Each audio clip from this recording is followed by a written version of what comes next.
खबर यह है कि कभी भी गिर जाएगा मकान, खाली कर दीजिए। यह खबर आपको प्राइम टाइम में सिर्फ विस्तार न्यूज में आपके अपने चैनल में, इमोशनल चैनल में ही दिखाई देगी। क्यों? क्योंकि 1300 से ज्यादा परिवारों पर अगर खतरा है तो इस खबर को विस्तार न्यूज ही दिखाएगा। भोपाल और ग्वालियर में 1300 से ज्यादा परिवारों के सिर पर खतरा है। ग्वालियर में 200 और भोपाल में 1100 से ज्यादा परिवार अपने परिवार की और तो और अपने अड़ोस पड़ोस वालों की भी जान जोखिम में डाल रहे हैं। और हम एक जिम्मेदार चैनल होने के नाते आपको आने वाले इस बड़े खतरे से आगाह कर रहे हैं। पूरी खबर क्या है आपको बता देता हूं, सावधान कैसे रहना है यह भी समझा देता हूं। ग्वालियर में मानसून आने के बाद कई जर्जर घरों के गिरने का खतरा बना हुआ है। प्री मानसून में दीवार गिरने से सिर्फ ग्वालियर में 4 लोगों की दुखद मौत हो चुकी है। वहीं भोपाल में भी एक व्यक्ति की दीवार गिरने से जान चली गई है। ग्वालियर में 200 से ज्यादा परिवार लोक निर्माण विभाग की 50 साल पुरानी जर्जर इमारतों में रह रहे हैं और इन इमारतों की हालत ऐसी है कि ये कभी भी ढह सकती है। वहीं भोपाल में 1146 परिवारों को जर्जर मकान खाली करने के लिए नोटिस दिया गया है, लेकिन लोग जिम्मेदारों एजेंसियों के अधिकारियों की बात मानने को तैयार ही नहीं। सबसे पहले आपको ग्वालियर के लोक निर्माण विभाग की इमारतों का हाल दिखा देता हूं। ग्वालियर के थाटीपुर इलाके में बनी दर्पण कॉलोनी के हालात इतने ज्यादा खराब हैं कि बिल्डिंग की स्थिति देखकर ही डर लगता है। दीवारें पूरी तरह से गल गई हैं, छज्जा हवा में झूल रहा है, दीवारों से प्लास्टर पपड़ी की तरह उखड़ चुका है, छतों से पानी टपक रहा है। जब हमारी टीम इन भवनों में पहुंची और इनमें रहने वाले लोगों से पूछा कि आखिर वो इन जर्जर भवनों में क्यों रह रहे हैं, उन्हें डर नहीं लगता, तो उन्होंने कहा कि जैसे ही बारिश आती है तो परिवार एक कोने में सिमट कर बैठने को मजबूर हो जाता है और बस प्रार्थना करते रहते हैं कि भगवान किसी तरह उनकी जान बचा ले। सोचिए, बारिश होती है तो इन घरों में रहने वाले सोते नहीं। सोचिए, प्रशासन ऐसे 200 से ज्यादा परिवारों को 5 से 6 बार नोटिस भेज चुका है, लेकिन अभी तक एक भी घर खाली नहीं हो पाया। ग्वालियर की इन बिल्डिंगों के हालात कितने भयावह हैं, पहले आप देख लीजिए। अनिल गौर ने रिपोर्ट भेजी है, फिर आगे विस्तार से बात करेंगे। देखिए,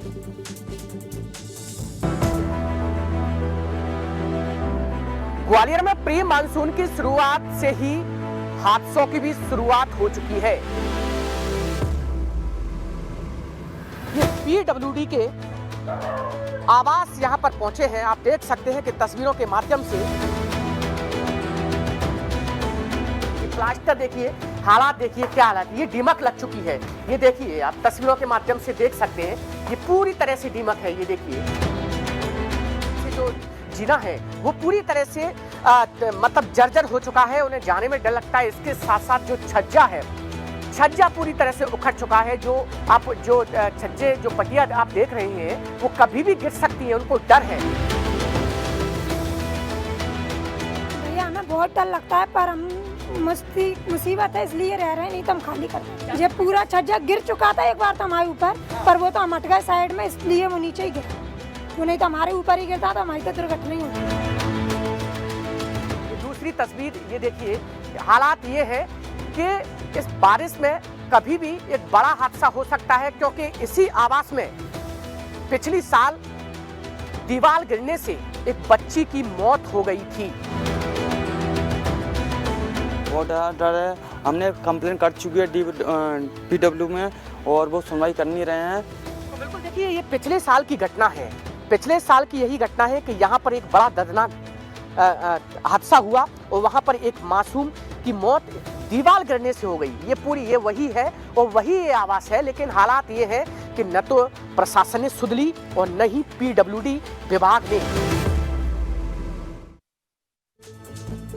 ग्वालियर में सरकारी भवनों का तो बुरा हाल है ही, वहीं ग्वालियर की सड़कें भी गड्ढों से भरी पड़ी। सड़कों पर 20 फीट गहरे गड्ढे हो गए। स्मार्ट सिटी कहे जाने वाले ग्वालियर का इतना बुरा हाल है कि गाड़ियां इन गड्ढों में धंस जा रही हैं। इन गड्ढों से गाड़ी का तो नुकसान हो ही रहा है, कई बार लोग दुर्घटना का शिकार भी हो जाते हैं। ग्वालियर की सड़कों की स्थिति कितनी खराब है वो भी देख लीजिए।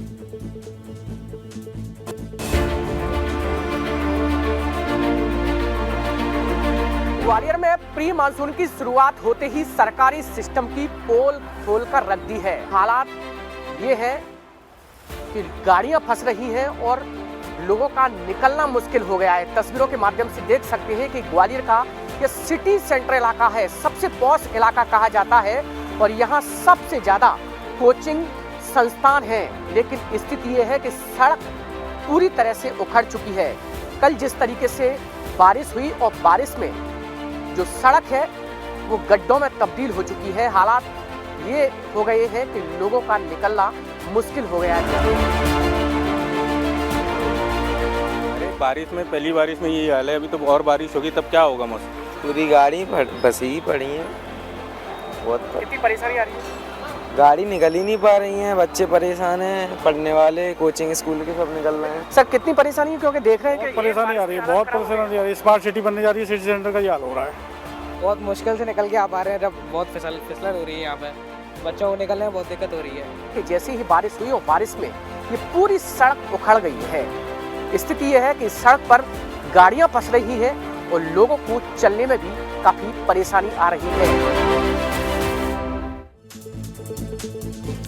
सड़कों का हाल आपने देखा, जर्जर भवनों का हाल भी देख लिया, लेकिन शायद ग्वालियर सांसद भारत सिंह कुशवाहा को ये सब नहीं दिख रहा है। क्योंकि जब इन सड़कों पर और भवनों के बारे में विस्तार न्यूज के संवाददाता अनिल गौर ने सांसद जी से सवाल किया तो उन्होंने अजीबोगरीब जवाब दिया। उन्होंने बारिश को जिले के लिए शुभ संकेत बता दिया। अच्छी बात है, होता है शुभ संकेत, लेकिन ये सड़क और कीचड़ में चलने का क्या है, इसका कौन सा शुभ लाभ है भाई?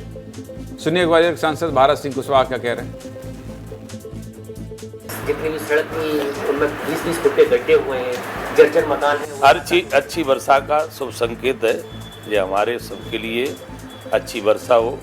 रही रोडों की बात, पुल पुलियों की बात, तो अधिक वर्षा होगी, अगर कोई डैमेज रोड होगी या कोई पुल होगा तो उसको भी हम लोग बनाने का काम करेंगे। वर्षा बहुत ज़रूरी है। सांसद जी, शुभ संकेत तब होते जब ये गड्ढे भर गए होते, जब जर्जर भवनों को गिराया जा चुका होता, तब बारिश जिले के लिए शुभ संकेत होती। चलिए ग्वालियर के बाद अब राजधानी भोपाल की तस्वीर भी देख लीजिए। भोपाल में सरकारी विभाग की 50 साल पुरानी इमारतों में अभी भी 1146 परिवार रह रहे हैं। इन इमारतों की तस्वीर देखकर लगता है कि ये कभी भी भरभरा कर गिर जाएंगे। विभाग अब तक इन सभी परिवारों को कई बार नोटिस भेज चुका है, लेकिन ना तो लोग इन घरों को छोड़कर जा रहे हैं और न विभाग इन्हें खाली करवा पा रहा है। इन मकानों में रहने वाले लोग भी मानते हैं कि उन्हें कई बार नोटिस मिले, लेकिन घर ना छोड़ने के पीछे उनका अपना तर्क है कि जब तक प्रशासन उन्हें रहने के लिए कोई और ठिकाना नहीं देगा, घर कैसे छोड़ेंगे। इन जर्जर भवनों की हालत कितनी दयनीय है और कैसे ये लोग अपनी जान से खेल रहे हैं, वो भी सुनिए। बारिश के चलते जर्जर मकान लगातार ढह रहे हैं और राजधानी भोपाल में टीटी नगर इलाके में जर्जर मकान धराशायी हुआ, जिसमें एक व्यक्ति की मौत हो गई। बच्चे आपके पढ़ रहे हैं छोटे-छोटे? हाँ, तो बच्चे तो पढ़ देते, हम लोग की सैलरी भी तो होनी चाहिए कि हम लोग बाहर लेके रह सके। सरकार हम लोग की सुविधा कर दे। सरस्वती नगर की ये इमारत 1977 में बनी और अब जो लंबा अरसा है बीत चुका है और इस इमारत की जो हालत है वो आप विस्तार न्यूज़ आपको दिखा रहा है। देखिए जो बिल्डिंग है इसमें जो रिसाव है पानी का वो हो रहा है। जगह जगह पर जो पेड़ है वो उग आए हैं, जगह जगह से जो बिल्डिंग्स की दीवार है वो टूटी हुई है, सीमेंट उखड़ा हुआ है और जो यहाँ पर आप देखिए खिड़कियाँ और जो दीवार है वो कभी भी गिर सकती है। बहुत मुश्किल होती है, से पानी आता है, यहाँ से आता है। लेकिन अभी पहले खाली कर रहे थे तो रोक लग गई, अभी 2-4-6 महीने की, उसके बाद में खाली नहीं। चलिए अब आपको एक तस्वीर और दिखा देता हूँ। ये तस्वीर 4 अगस्त 2024 की है, जब मध्य प्रदेश के सागर में एक जर्जर दीवार के गिरने से 13 बच्चों की दुखद मौत हो गई थी। हमने वहाँ से आपको ग्राउंड रिपोर्ट भी दिखाई थी और आज ये तस्वीर आपको इसलिए दिखा रहा हूँ कि आप मामले की संवेदनशीलता को समझें, आप समझ पाएँ कि ये भवन, ये मकान आपके लिए तो खतरा है, साथ ही आपके परिवार के लिए भी खतरनाक है। इतना ही नहीं, आपके आस पड़ोस में रहने वाले लोगों के लिए भी बहुत बड़ा खतरा है। और इसीलिए शुरू में आपसे कहा था कि ग्वालियर और भोपाल में 1300 से ज़्यादा परिवार खतरे में हैं और ये सिर्फ 2 जिलों का हाल है। सीधे मुद्दे की बात क्या है? सीधे मुद्दे की बात यही है कि जल्द से जल्द इन भवनों से लोगों को बाहर निकाला जाना चाहिए और इन्हें रहने के लिए कोई सुरक्षित जगह दे दी जाए, क्योंकि बारिश में कभी भी ये भवन गिर सकते हैं और कोई भी बड़ा हादसा हो सकता है।